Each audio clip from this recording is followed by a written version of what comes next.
بسم اللہ الرحمن الرحیم۔ میں ہوں آپ کی ٹیچر مریم سخی۔ آج میں آپ کو کلاس 6 باب صوم سیرت طیبہ کا جو پہلا پوائنٹ ہے صلح حدیبیہ کے بارے میں مکمل طور پر آپ کو آگاہی دوں گی۔ آج ہم اس کی ریڈنگ کریں گے اور آپ لوگوں نے اس کی اچھی طرح ریڈنگ یاد کر لینی ہے۔ صفحہ نمبر 28 پر دیکھیں، باب صوم سیرت طیبہ۔ آج میں آپ کو صلح حدیبیہ کے بارے میں بتاؤں گی کہ 6 ہجری کا ذکر ہے کہ حضور اکرم صلی اللہ علیہ وآلہ وسلم نے خواب میں دیکھا کہ صحابہ کرام کے ساتھ بیت اللہ کی زیارت کر رہے ہیں۔ حضور نے اسے حکم باری تعالیٰ سمجھا۔ تقریباً 1400 صحابہ کرام کو لے کر عمرے کی نیت سے مکہ کی طرف روانہ ہوئے۔ چونکہ آپ صلی اللہ علیہ وسلم اور صحابہ کرام رضی اللہ عنہم کا مقصد بیت اللہ کی زیارت تھا، لہذا ان کی تلواریں جو تھی وہ نیاموں میں رہیں، لیکن وہ عمرہ نہ کر سکے۔ وہ کیوں نہ کر سکے، اس کی تفصیل آج کے سبق میں ہم اچھی طرح پڑھیں گے۔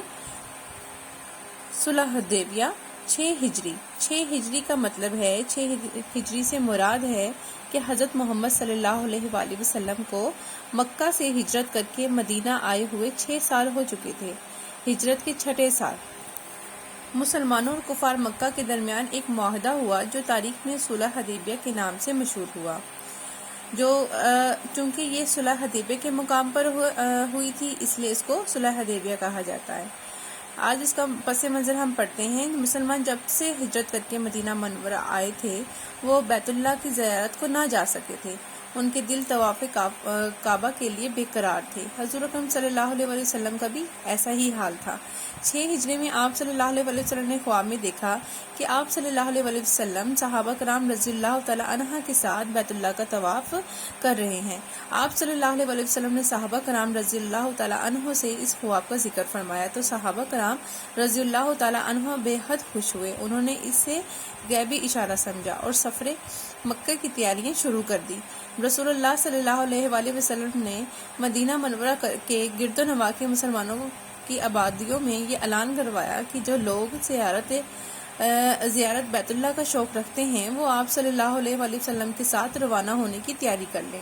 آپ صلی اللہ علیہ وسلم یکم ذی-قعدہ مطلب ذی-قعدہ 11 اسلامی مہینہ، 11واں اسلامی مہینہ ہے۔ یکم مطلب پہلی تاریخ کو بولتے ہیں۔ یکم ذی-قعدہ 11 مہینے کی پہلی تاریخ 6 ہجری کو عمرے کے ارادے سے 1400 صحابہ کرام رضی اللہ عنہ کے ساتھ مدینہ منورہ سے مکہ مکرمہ کی طرف روانہ ہوئے۔ چونکہ آپ صلی اللہ علیہ وسلم کا ارادہ خالصتاً عمرے کا تھا، اس لیے اعلان فرمایا کہ جو کوئی شخص مسلح نہ ہو، مطلب کہ کسی کے پاس کوئی ہتھیار نہ ہو، صرف تلوار ہو ساتھ ہو اور وہ بھی نیام میں ہو، مطلب کہ کور ہو۔ آپ صلی اللہ علیہ وسلم اور صحابہ کرام رضی اللہ تعالی عنہ نے قربانی کے جانور ساتھ لیے، احرام باندھا اور مکہ مکرمہ روانہ ہو گئے۔ آپ صلی اللہ علیہ وسلم معروف راستوں سے ہٹ کر انجان راستوں سے ہوتے ہوئے مکہ مکرمہ سے ایک منزل کے فاصلے پر حدیبیہ کے مقام پر پہنچے، مگر قریش مکہ نے مکہ مکرمہ میں داخلے کی اجازت دینے سے انکار کر دیا۔ قریش مکہ کی سرکشی اور ہٹ درمی دیکھ کر حضور اکرم صلی اللہ علیہ وسلم حضرت عثمان رضی اللہ تعالی عنہ کو اپنا سفیر بنا کر اہل مکہ کی طرف بھیجا۔ سفیر بنا کر قاصد بنا کر بھیجا تاکہ وہ کفار مکہ کو سمجھائے کہ مسلمان جنگ کے ارادے سے نہیں آئے بلکہ صرف بیت اللہ کی زیارت کے لیے آئے ہیں۔ حضرت عثمان رضی اللہ تعالی عنہ 3 دن تک قریش مکہ کو سمجھاتے رہے مگر ان پر اثر نہ ہوا۔ آپ صلی اللہ علیہ وسلم اور تمام صحابہ کرام رضی اللہ تعالی عنہ حضرت عثمان رضی اللہ تعالی عنہ کی واپسی کا انتظار کر رہے تھے کہ افواہ پھیل گئی کہ کفار مکہ نے حضرت عثمان رضی اللہ تعالی عنہ کو شہید کر دیا۔ رسول اکرم صلی اللہ علیہ وسلم کو جب حضرت عثمان رضی اللہ تعالی عنہ کی شہادت کی خبر ملی تو آپ صلی اللہ علیہ وسلم نے حضرت عثمان رضی اللہ تعالی عنہ کے خون کے بدلہ لینے کے لیے صحابہ کرام رضی اللہ تعالی عنہ سے بیعت لی۔ صحابہ کرام رضی اللہ تعالی عنہ نے انتہائی جوش و جذبے کے ساتھ بیعت کی۔ حضور اکرم صلی اللہ علیہ وسلم نے خود اپنے دست مبارک کو حضرت عثمان رضی اللہ تعالی عنہ کا ہاتھ قرار دے کر حضرت عثمان رضی اللہ تعالی عنہ کی طرف سے بھی بیعت لی۔ آپ صلی اللہ علیہ وسلم کی بیعت کے وقت ایک درخت کے نیچے بیٹھے تھے۔ اس بیعت کو بیعت رضوان کہا جاتا ہے۔ قریش مکہ اپنی جاسوسوں کے ذریعے مسلمانوں کی صورتحال سے باخبر رہتے تھے۔ جب ان کو معلوم ہوا کہ مسلمان نے خون عثمان کا بدلہ لینے کے لیے قسم کھائی ہے تو وہ ڈر گئے۔ انہوں نے نہ صرف حضرت عثمان رضی اللہ تعالیٰ عنہ کو واپس مسلمانوں میں پہنچا دیا بلکہ اپنا ایک سفیر سہیل ابن عمر، یہاں پہ لکھا ہوا ہے عمرو، آپ بیٹا لیکن اس کی ادائیگی کریں گے ہم عمر، ایک سفیر، کیا نام تھا سفیر کا؟ سہیل ابن عمر کو بھی صلح کی شرائط طے کرنے کے لیے آپ صلی اللہ علیہ وآلہ وسلم کی خدمت اقدس میں بھیجا۔ اس نے خاصی طویل گفتگو کی تاہم صلح ہو گئی، کافی مطلب اچھی خاصی اس نے لمبی چوڑی اس نے کی، تو پھر کیا ہوا تھا ان میں کہ صلح ہو گئی تھی۔ اس بات کو ذکر قرآن مجید میں بھی آیا ہے پیارے بچوں، جیسے کہ قرآن مجید کی آیت ہے سورۃ فتح کی 18 آیت ہے، اعوذ باللہ من الشیطان الرجیم، لقد رضی اللہ عن المؤمنین اذ یبایعونک تحت الشجرۃ فعلم ما فی قلوبہم۔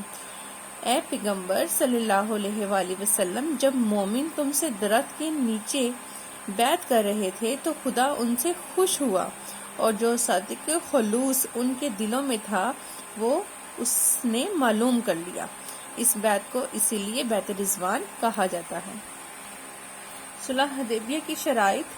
سہیل ابن عمر کفار مکہ میں بڑا عقل مند اور معتبر مانا جاتا تھا۔ اس نے جو شرائط پیش کی وہ درج ذیل ہیں۔ نمبر 1، اس نے 6 1 2 3 4 5 6 اس نے 6 جو شرائط تھی اس نے لاگو کی جو کہ درج ذیل ہیں۔ مسلمان اس سال عمرہ کیے بغیر واپس لوٹ جائیں، اگلے سال آئیں اور مکہ مکرمہ میں 3 دن قیام کر کے چلے جائیں۔ پھر دوسری اس نے شرط رکھی تلوار کے علاوہ کوئی اور ہتھیار ساتھ نہ لائیں اور تلوار بھی نیام میں رہے گی۔ مکہ مکرمہ میں جو مسلمان ہیں ان کو اپنے ساتھ لے کر نہ جائیں، البتہ اگر کوئی مسلمان مکہ مکرمہ میں رہنا چاہے تو اسے نہ روکیں گے۔ اگر کوئی کافر مسلمان ہو کر مدینہ منورہ جائے گا تو اسے واپس کرنا ہوگا، البتہ اگر کوئی مسلمان مرتد ہو کر مکہ مکرمہ آیا تو اسے واپس نہ کیا جائے گا۔ عرب قبیلے مسلمانوں یا قریش میں سے جس کے ساتھ معاہدہ کرنا چاہیں وہ آزاد ہوں گے۔ یہ معاہدہ دونوں فریقوں کے درمیان 10 سال کے لیے ہوگا۔ یہ 6 شرائطیں رکھی گئی، یہ شرائطیں طے ہوئی تھی اور معاہدہ باقاعدہ لکھا نہیں گیا تھا۔ حضرت ابو جندل رضی اللہ تعالیٰ عنہ جو کہ مسلمان ہو چکے تھے، کفار مکہ کی قید سے بیڑیوں سمیت بھاگ کر حضور اکرم صلی اللہ علیہ وآلہ وسلم کی خدمت میں حاضر ہو کر امان کے طالب ہوئے، مگر حضور صلی اللہ علیہ وآلہ وسلم نے انہیں سہیل بن عمر کے مطالبے پر واپس کر دیا چونکہ معاہدہ طے پا چکا تھا۔ یہ معاہدہ حضرت علی رضی اللہ تعالیٰ عنہ نے تحریر فرمایا، اگرچہ صلح کی شرائط بظاہر مسلمانوں کے خلاف تھی مگر اللہ تعالیٰ نے اسے مسلمانوں کے لیے فتح مبین قرار دیا۔